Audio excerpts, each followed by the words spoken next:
The lights of the office flickered overhead as Jason powered through another late-night shift. He glanced at his watch. Midnight. Again. For the fourth night in a row, he was grinding overtime, pouring his energy into securing a promotion that would better their future. The thought of his wife, Sarah, waiting for him at home kept him grounded. Or so he thought. Jason had married Sarah 7 years ago. They were high school sweethearts who weathered the usual storms of young love, and when they said their vows, Jason believed it was forever. While he put in long hours at the firm, Sarah worked part-time as a yoga instructor. She had always been the free-spirited half of their partnership, the one who encouraged Jason to chase his ambitions while she handled the household. But lately something felt off.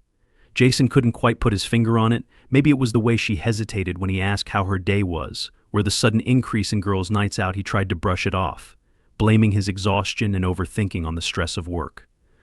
He wasn't a jealous man, and Sarah had never given him a reason to be. Until now. One night, as Jason packed up to leave the office, he received a text from Sarah. "Don't wait up, I'm crashing at Rachel's tonight. Love you." His gut twisted. It wasn't the message itself that bothered him, but Rachel had mentioned in passing during a barbecue last month that she was heading to Seattle for a conference. Jason tried to suppress the nagging feeling that something wasn't right. The next day, his suspicions deepened. Saturday was supposed to be their day together, but Sarah was glued to her phone, smiling at texts she wouldn't let him see. "Who's keeping you so entertained?" Jason asked, half joking. "Oh, just the girl," Sarah replied, setting her phone face down on the counter. Jason nodded, forcing a smile, but he couldn't shake the unease gnawing at him. That night, after Sarah fell asleep, he checked their shared phone account records. He hated snooping, but he couldn't ignore the pit in his stomach. A single number appeared dozens of times over the past few weeks, often late at night when he was at work. The name on the account was Andrew Collins. Jason didn't know an Andrew Collins, and he was damn sure Sarah hadn't mentioned anyone by that name. The next day, Jason's suspicions were confirmed when he returned home early from work. The living room was empty, but Sarah's yoga mat was rolled out in the corner, accompanied by a half-finished glass of wine. Her purse sat on the counter. He heard faint laughter coming from their bedroom. Jason's heart raced as he crept up the stairs. He didn't want to believe it, but the truth was staring him in the face. The sound of Sarah giggling, a sound he hadn't heard in months, made his stomach churn. Jason pushed open the door. There, on the bed they'd shared for years, was Sarah, wrapped in the arms of another man. For a moment, time stopped. Sarah's eyes widened in shock, and she scrambled to cover herself. The man Andrew, Jason assumed, looked just as panicked, fumbling for his clothes. Jason's voice was ice cold. "Get out," he growled, glaring at Andrew. The man stammered, I didn't know." "I don't care what you knew," Jason snapped. "Get out of my house, now." Andrew bolted, leaving Sarah sitting on the edge of the bed, clutching a blanket to her chest. Tears streamed down her face as she tried to speak. "Jason, I can explain." "Don't," he interrupted, his voice trembling with rage. "Don't you dare insult me with your excuses. How long, Sarah? How long have you been screwing him while I've been working my ass off for us?" She sobbed. "It was a mistake, Jason. I didn't mean for this to happen." "A mistake," he sneered. "A mistake is burning dinner or forgetting an anniversary.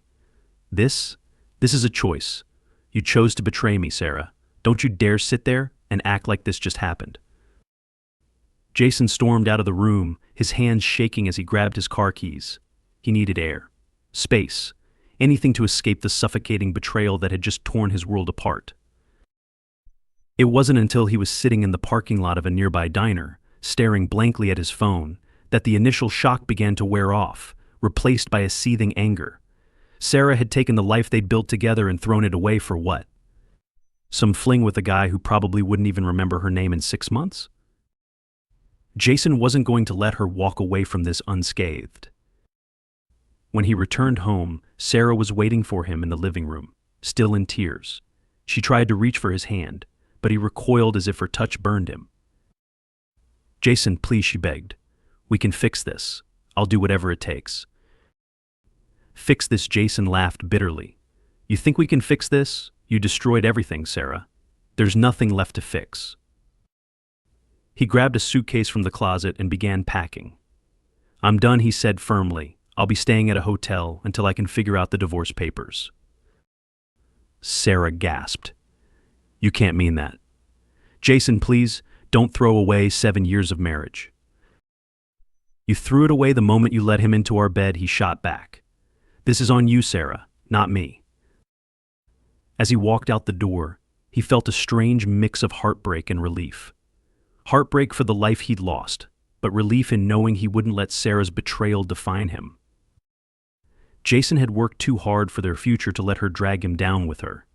And as far as he was concerned, if Sarah was willing to destroy their life together for a meaningless affair, she could face the consequences alone.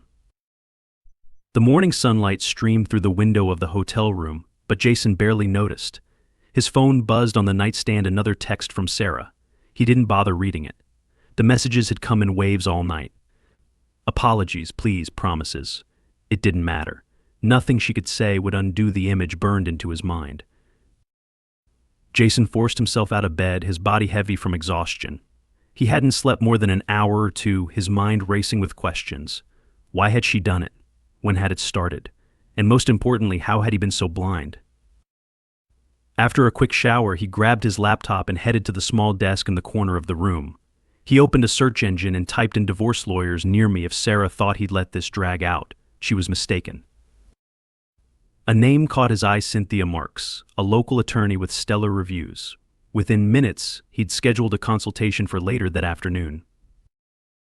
By the time Jason arrived at the law office, his anger had settled into a cold resolve.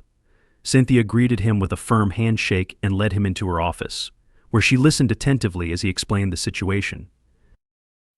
Infidelity, Cynthia said, tapping her pen against a notepad. That simplifies things in terms of grounds for divorce, especially if you have evidence. I saw it with my own eyes, Jason said, his jaw tightening. I don't think I need anything else. Still, Cynthia advised, it's always good to have documentation. If there's any financial misconduct, money she spent on the affair, for example, that can work in your favor during the settlement. Jason nodded, his mind already racing. Sarah had always insisted on handling their joint finances. He hadn't questioned it at the time, but now he wondered if her newfound independence had been a cover for something else. After the meeting, Jason decided to stop by the bank. He requested copies of their recent statements and was stunned at what he found. Charges to upscale restaurants he'd never heard of, boutique hotels in town, and even a jewelry store. He clenched his fists as he flipped through the pages. While he'd been working late nights to support their future, Sarah had been draining their savings to fund her affair. Jason returned to the hotel seething.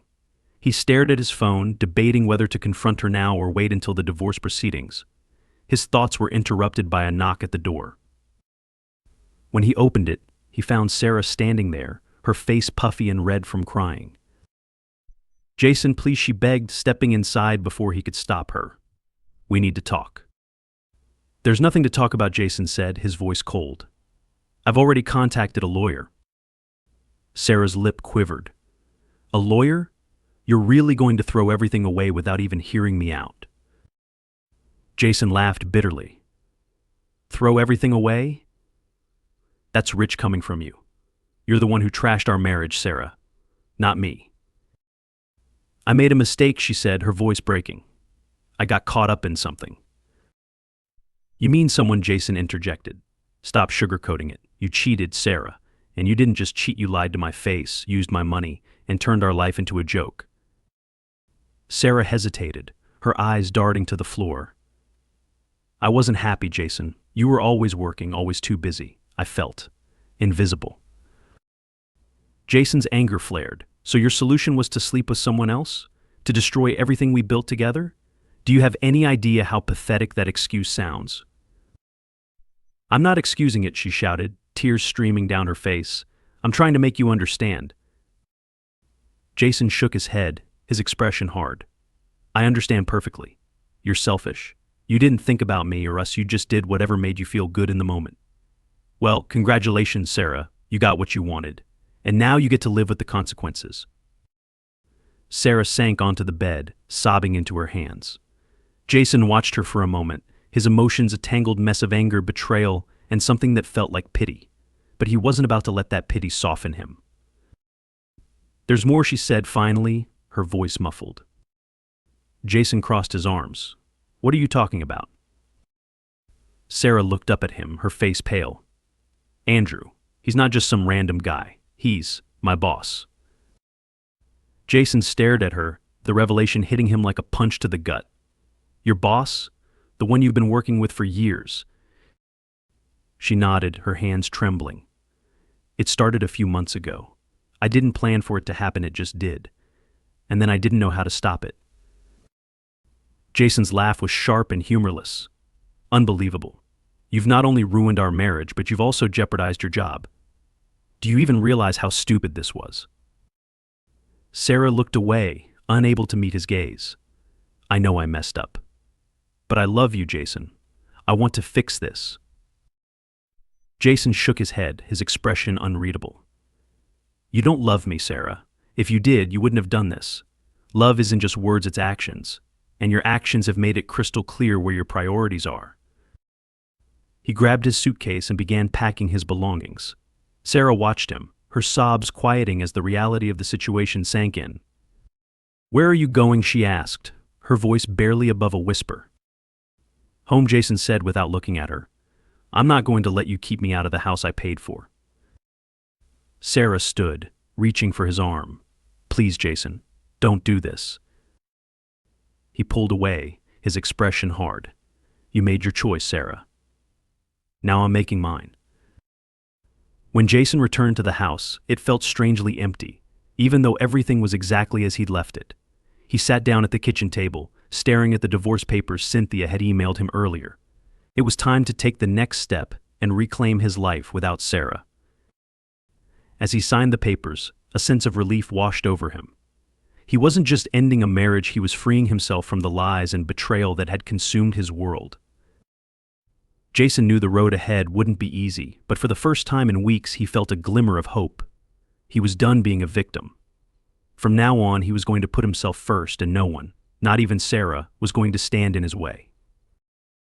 Jason sat in the lawyer's office again, this time with a sense of clarity he hadn't felt in weeks. Cynthia spread out the documents across the desk, her tone professional but firm. "With the evidence you've provided, phone records, financial misuse, and the explicit admission of her affair, you're in a strong position.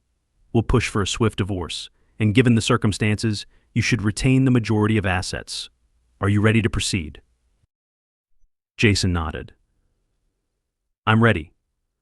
I don't care about dragging this out. I want it done." Cynthia gave him a small nod of approval. "Understood. I'll have the formal papers served to her by the end of the week." As Jason left her office, he felt strangely weightless, like a man shedding a heavy coat he'd worn for too long. But his relief was short-lived. When he got to his car, his phone buzzed again. It was Sarah, but this time, instead of another pleading text, it was a call. Against his better judgment, he answered. "What do you want, Sarah?"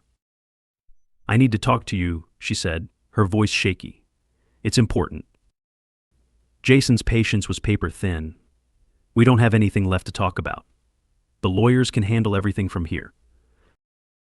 "It's not about the divorce," Sarah said quickly. "It's about Andrew. He's threatening me. Please, Jason, I don't know who else to turn to." Jason froze, his grip tightening on the steering wheel. "Threatening you? That's your problem, Sarah. You made your bed, now lie in it." "Jason, please," she cried. "He's saying he'll fire me if I don't keep seeing him. He said he'd tell lies about me to make sure I lose everything. I don't know what to do." The anger that had been simmering in Jason boiled over. "So now you want my help? After everything you've done? You expect me to swoop in and save you because your little affair didn't turn out the way you wanted?" Sarah's voice cracked. "I know I don't deserve your help, but I don't have anyone else. Please, Jason. I don't know what he's capable of." Jason clenched his jaw, debating whether to hang up. Every instinct told him to walk away, to let her face the consequences of her choices. But another part of him, the part that had spent years loving her, couldn't entirely ignore the panic in her voice. I'll think about it, he said finally, and hung up before she could respond. The next day, Jason decided to pay a visit to Sarah's workplace, a sleek yoga studio in the heart of the city. He didn't want to see her, but he couldn't shake the nagging feeling that there was more to this Andrew situation than she'd let on. When he arrived, he spotted Sarah at the front desk, her face pale and drawn. She barely glanced at him before motioning for him to follow her into a back office. "Thank you for coming," she said softly, closing the door behind them.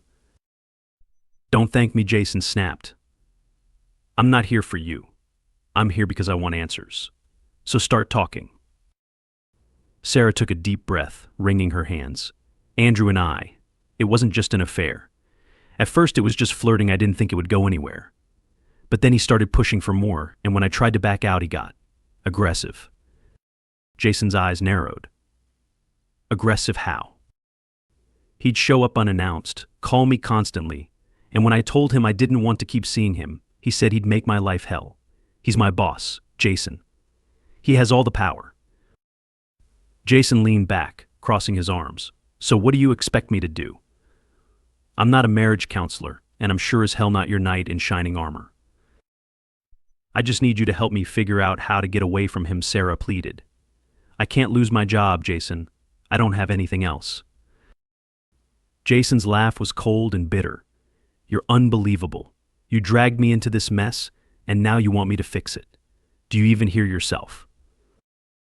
Before Sarah could respond, the office door opened, and a tall, sharply dressed man entered. His confident smirk vanished the moment he saw Jason. "Andrew," Sarah stammered, stepping back. "What are you doing here?" "I could ask you the same thing," Andrew said, his eyes locking onto Jason. "And who's this? Your husband?" Jason stood, his posture tense.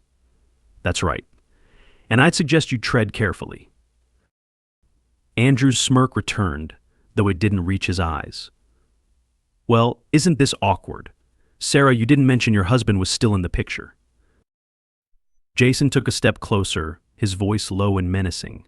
"You've got 10 seconds to explain why you've been harassing her." Andrew raised an eyebrow, feigning innocence. "Harassing? That's a strong word. Sarah and I had a consensual relationship. If she's suddenly having regrets, that's not my problem." Jason's hands clenched into fists, but he forced himself to stay calm. "Consensual or not, it's over. You're going to leave her alone, or I'll make sure everyone at this studio, hell, everyone in this city knows what kind of man you really are." Andrew's expression darkened. "Careful, pal. You're treading on thin ice." Jason didn't flinch. "So are you. You think you're untouchable, but trust me, you're not. Walk away now, and this ends here. Keep pushing, and I'll make sure you regret it." Andrew glared at him for a long moment before turning to Sarah. "You think this changes anything? You'll regret this, Sarah." He stormed out, slamming the door behind him. Sarah sank into a chair, trembling. "Thank you," she whispered. "I don't know what would have happened if you hadn't been here." Jason looked at her, his expression unreadable. "Don't thank me, Sarah. This doesn't change anything between us. You're still the one who destroyed our marriage." She nodded, tears streaming down her face. "I know, I'm sorry, Jason. For everything." Jason didn't respond. He turned and walked out of the office, leaving her alone with her regrets. The divorce was finalized 3 weeks later. Jason kept the house and most of their assets, while Sarah moved into a small apartment across town. He didn't care what happened to her after that. As far as he was concerned, she was just a chapter in his life, one he was ready to close for good.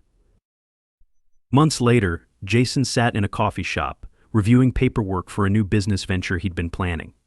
His phone buzzed with a text from Cynthia. "Congrats on the new chapter. Let me know if you ever need anything."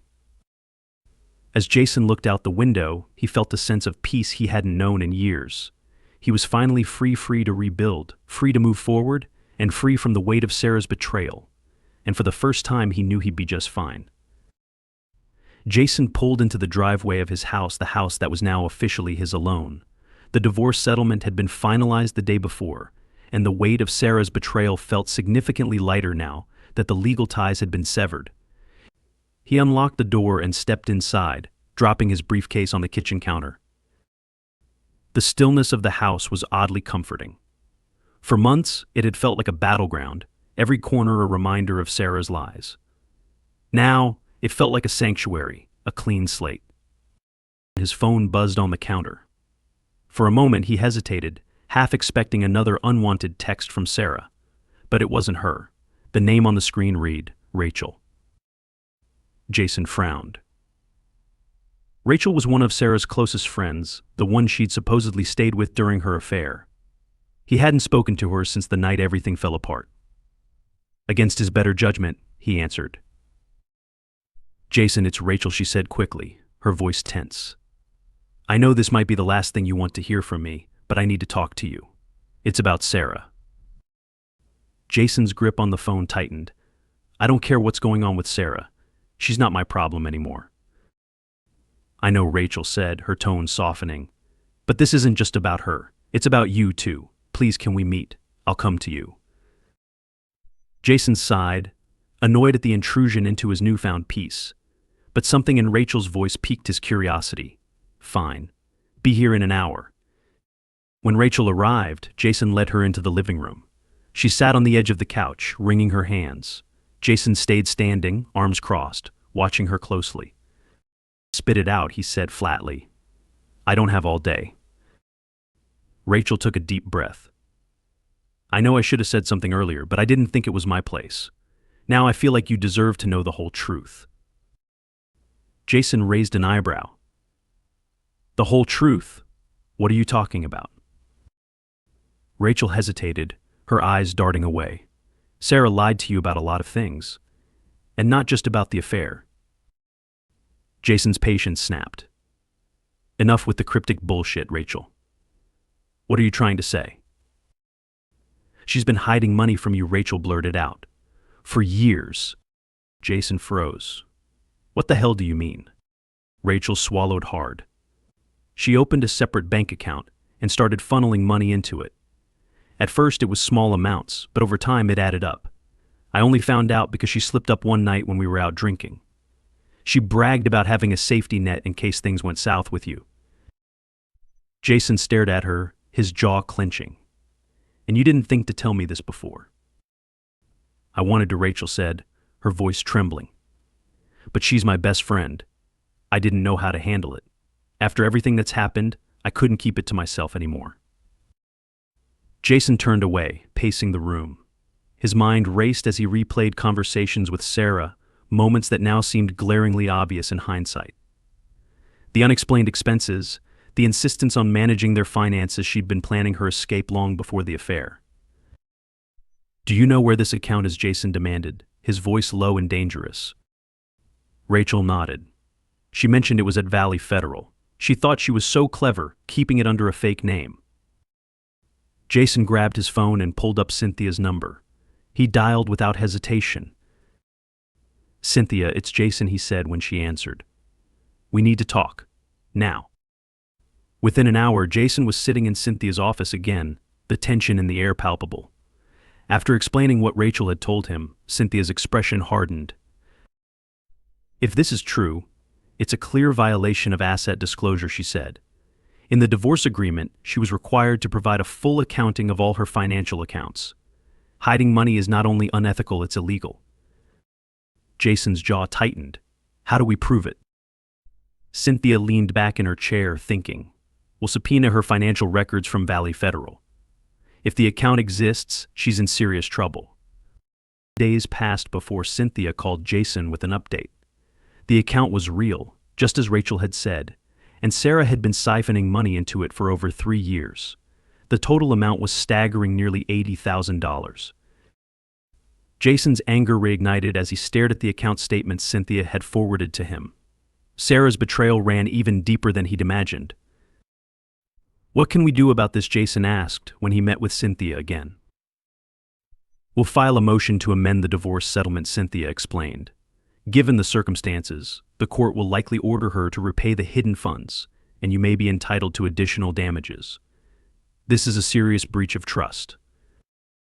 Jason nodded, his resolve hardening. He was done playing the victim. Sarah was going to face the consequences of every lie she'd told.